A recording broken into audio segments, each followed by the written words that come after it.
Bonjour à tous. Aujourd'hui, on va parler de la trappe à la liquidité. La trappe à liquidité est un cas d'inefficacité de la politique monétaire. Donc, pour comprendre ce qu'est la trappe à liquidité, reprenons le mécanisme d'une politique monétaire tout à fait classique. Quand la Banque centrale fait une politique monétaire expansionniste, elle augmente la masse monétaire, créant ainsi un déséquilibre sur le marché de la monnaie. L'offre de monnaie devient ainsi supérieure à la demande de monnaie, faisant que pour rééquilibrer le marché, le taux d'intérêt diminue. Et lorsque le taux d'intérêt diminue, cela encourage à emprunter et donc à investir. Ainsi, l'investissement est stimulé et la demande, qui comprend la consommation, l'investissement et la dépense publique, augmente. Donc, quand on a une politique monétaire expansionniste, le taux d'intérêt diminue et ça permet de stimuler investissement et demande. Comme je l'ai dit précédemment, la trappe à liquidité, c'est un cas d'inefficacité de cette politique monétaire. C'est-à-dire que ce mécanisme, en fait, tombe à l'eau. Ce mécanisme est cassé et on va voir les raisons de ces problèmes en réalité. Donc, pour commencer, quand apparaît une trappe à liquidité? La trappe à liquidité apparaît généralement dans une économie qui ne fonctionne pas très bien, où il y a une activité plutôt lente et surtout des taux d'intérêt qui sont déjà très très bas. Les taux d'intérêt sont tellement bas en réalité que les banques n'ont déjà pas intérêt à prêter, parce que je ne sais pas si vous le savez, mais l'intérêt des banques, en fait, pour elles, quand elles prêtent, c'est le taux d'intérêt qu'elles vont recevoir. Donc, quand le taux d'intérêt est déjà très bas et que la Banque centrale essaye de faire encore une politique monétaire expansionniste qui est censée faire encore baisser le taux d'intérêt, les banques, en fait, n'ont aucun intérêt à prêter, première chose. Et deuxièmement, quand on est une situation économique un peu fragile, les consommateurs ne consomment pas, ils épargnent, ils préfèrent ce qu'on appelle thésauriser, c'est-à-dire ils gardent l'argent de côté, mais ils ne dépensent pas cet argent. Et les entreprises n'investissent pas parce que le climat n'est pas bon. Et de toute façon, tout le monde se dit que les taux d'intérêt sont tellement bas qu'il n'y a qu'une chose qui peut se passer, c'est la remontée des taux. Dans tous les cas, que ça vienne des prêteurs, c'est-à-dire les banques, ou des emprunteurs et des consommateurs, personne n'a, entre guillemets, les bons comportements, pas de prêt, pas d'emprunt, pas de consommation, l'économie reste ainsi dans une situation assez compliquée. Donc ça, c'est pour les contextes dans lesquels apparaissent les trappes à liquidité, donc des taux d'intérêt très faibles et une activité économique déjà assez ralentie. Maintenant, essayons de comprendre en fait ce qu'est fondamentalement cette trappe à la liquidité, c'est-à-dire ce cas d'inefficacité de la politique monétaire. Alors, il y a deux façons pour moi de l'expliquer, je vais vous présenter ces deux façons. Pour moi, la première façon de l'expliquer, c'est la façon que je dirais la plus intuitive, c'est que la Banque centrale fait sa politique monétaire, le taux d'intérêt diminue, mais l'investissement ne bouge pas. Premier cas, que je vais après développer. Deuxième cas d'inefficacité, ou enfin entre guillemets, deuxième cas d'explication, si vous voulez, deuxième explication de la trappe à liquidité, c'est qu'on a une politique monétaire expansionniste, mais le taux d'intérêt ne diminue pas. Et donc si le taux d'intérêt ne diminue pas, on n'a pas cette relance de l'investissement et donc de la demande. Pour moi, ce sont ces deux façons-là d'expliquer la trappe à liquidité. Donc commençons par la première. Pour pouvoir expliquer ce phénomène, je vais beaucoup utiliser des graphiques, notamment deux graphiques, celui du marché de la monnaie et celui de l'investissement. Commençons par le graphique représentant le marché de la monnaie. On va avoir en abscisse la quantité de monnaie demandée, en ordonnée le taux d'intérêt. Sur ce graphique, on peut représenter l'offre de monnaie qui est représentée comme une droite totalement verticale, puisque l'offre de monnaie ne dépend de rien, elle est totalement exogène, c'est la banque centrale qui décide et point, aucun taux d'intérêt n'influence cette offre de monnaie, donc elle est totalement verticale. La demande de monnaie, par contre, elle est décroissante. Pourquoi ? Ceci, en fait, est le résultat d'un arbitrage entre titres et demande de monnaie. Quand vous avez 100 euros, vous avez le choix. Soit vous gardez ces 100 euros sous forme liquide, soit vous utilisez ces 100 euros pour acheter des titres qui vous donneront une rémunération égale au taux d'intérêt. Et donc plus le taux d'intérêt est élevé, plus vous êtes incité à demander des titres et moins détenir de monnaie liquide. Au contraire, plus le taux d'intérêt est bas et moins vous détiendrez de titres parce que la rémunération est trop faible et plus vous détiendrez de la monnaie liquide.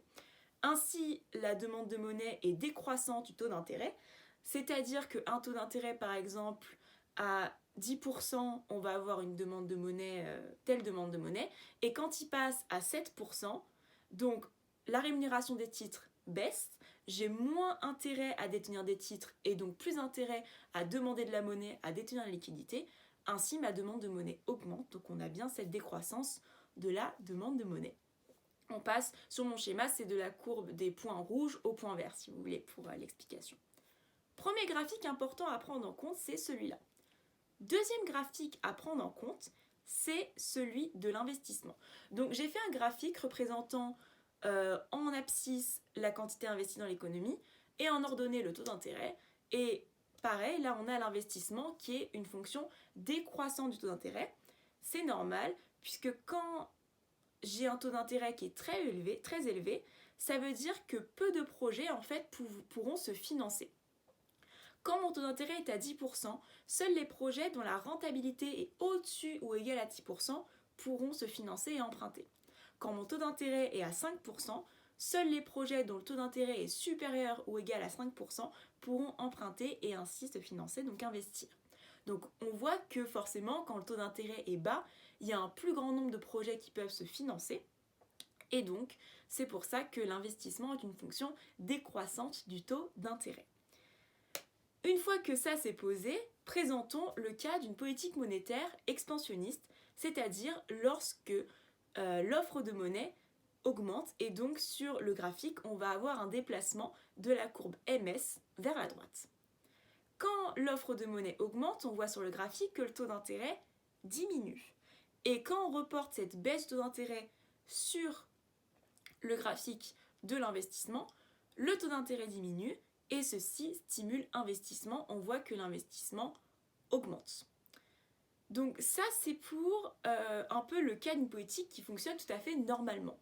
Maintenant, je vais représenter un cas spécifique, c'est-à-dire un cas où l'investissement est moins sensible au taux d'intérêt. Comment est-ce que je fais ça ? En fait, si je prends mon graphique de l'investissement et que je rends mon investissement, ma courbe d'investissement totalement verticale, vous voyez que peu importe le taux d'intérêt, il peut être à 10%, il peut être à 5%, à 0, à 1000%, l'investissement est tout à fait égal. C'est toujours la même chose. Peu importe le taux d'intérêt, l'investissement restera égal.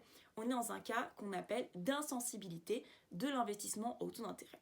Peu importe le taux d'intérêt, l'investissement, c'est le même.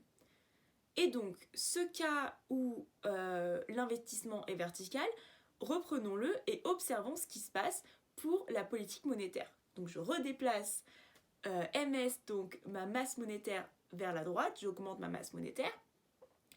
Le taux d'intérêt diminue, jusque-là tout va bien.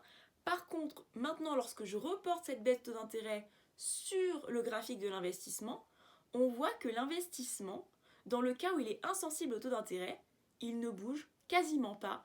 Et si j'avais fait un investissement totalement vertical, il n'aurait pas bougé. Et donc, si l'investissement ne bouge pas ou très peu, la demande globale ne peut pas augmenter, et donc le produit, le PIB, Y, ne peut pas augmenter non plus. Et on se retrouve dans un cas où la Banque centrale a beau faire des politiques monétaires expansionnistes, le taux d'intérêt a beau diminuer, l'investissement ne bougera pas et donc on se retrouvera coincé. Donc ça, c'est pour le premier cas de trappe à la liquidité, c'est une première explication, mais c'est pas l'explication la plus connue. L'explication la plus connue, c'est quand la demande de monnaie que je vous ai représentée est totalement horizontale. Et généralement, ça arrive lorsque on a des taux d'intérêt qui sont très bas. De la même façon qu'une courbe qui est verticale représente une insensibilité, donc comme j'ai dit tout à l'heure par exemple, lorsque l'investissement est vertical, ça veut dire qu'il est insensible au taux d'intérêt. Donc lorsque la demande de monnaie est verticale, de même, elle est insensible au taux d'intérêt. Au contraire, lorsqu'une courbe est horizontale, ça veut dire qu'on est infiniment sensible. Je vous donne un exemple. C'est-à-dire que si le taux d'intérêt augmente d'un chouïa, les gens vont être hyper réactifs et direct demander plus de titres et donc délaisser totalement la liquidité.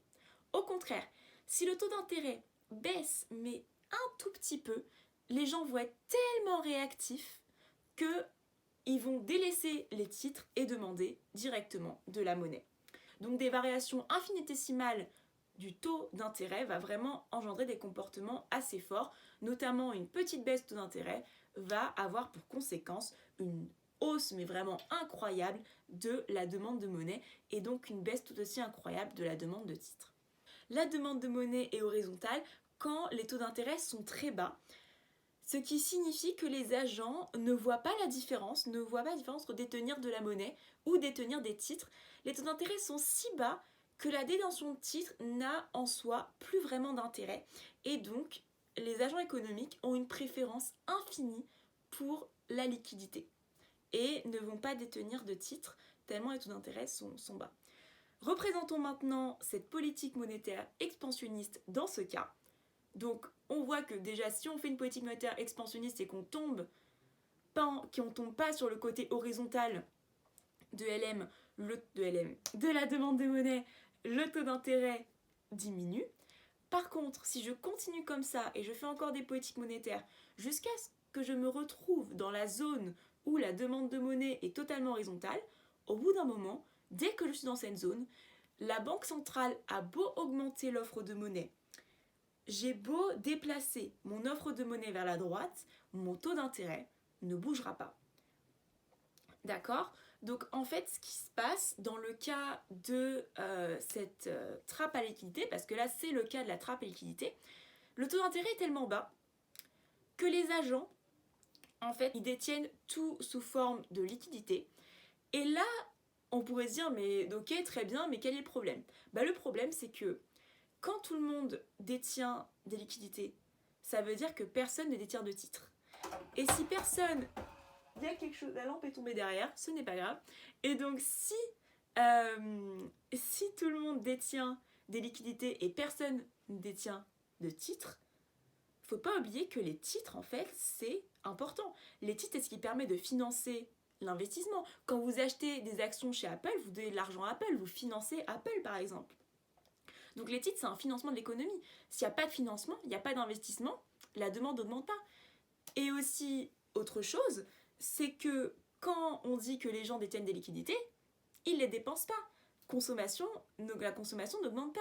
Donc pareil, on est sans investissement, sans consommation, l'économie est totalement bloquée, et tout ça parce que le taux d'intérêt étant très bas, les agents détiennent déjà tout sous forme de liquidité, et la Banque centrale a beau faire des politiques monétaires expansionnistes, le taux d'intérêt ne bouge pas, et on est totalement bloqué. Il n'y a rien qui se relance. Donc j'espère que vous avez compris le concept de la trappe à liquidité à l'aide de ces deux graphiques. Donc je récapitule. Premier cas, c'est que le taux d'intérêt diminue, mais l'investissement ne réagit pas. Et deuxième cas, c'est de dire que la Banque centrale a beau augmenter l'offre de monnaie, le taux d'intérêt ne baisse pas. Et ça, c'est lié au fait que les agents ont une sensibilité infinie au taux d'intérêt, et c'est lié au fait que les agents préfèrent en réalité détenir tout sous forme de liquide. Voilà, parce qu'il ne faut pas oublier, pour obtenir l'argent des titres et pouvoir le dépenser, il faut vendre le titre, alors que quand on a de l'argent liquide pour le dépenser, il n'y a pas d'opération intermédiaire. Donc voilà, j'espère que c'est plus clair pour vous. La trappe à liquidité donc rend la politique monétaire totalement inefficace, et les mesures que la Banque centrale peut utiliser pour relancer l'économie, j'en compte principalement deux. Elle peut faire appel à la politique budgétaire pour peut-être donc changer pour être plus efficace, parce que la politique monétaire ne fonctionne pas. Et deuxième chose, utiliser des politiques monétaires qu'on appelle non conventionnelles, telles que le quantitative easing. Mais ce sera certainement le sujet d'une autre vidéo. Donc voilà, n'hésitez pas à dire ce que vous avez pensé de cette vidéo en commentaire. Merci beaucoup pour votre écoute et j'espère que cela vous aura éclairé sur la trappe à liquidité. Au revoir.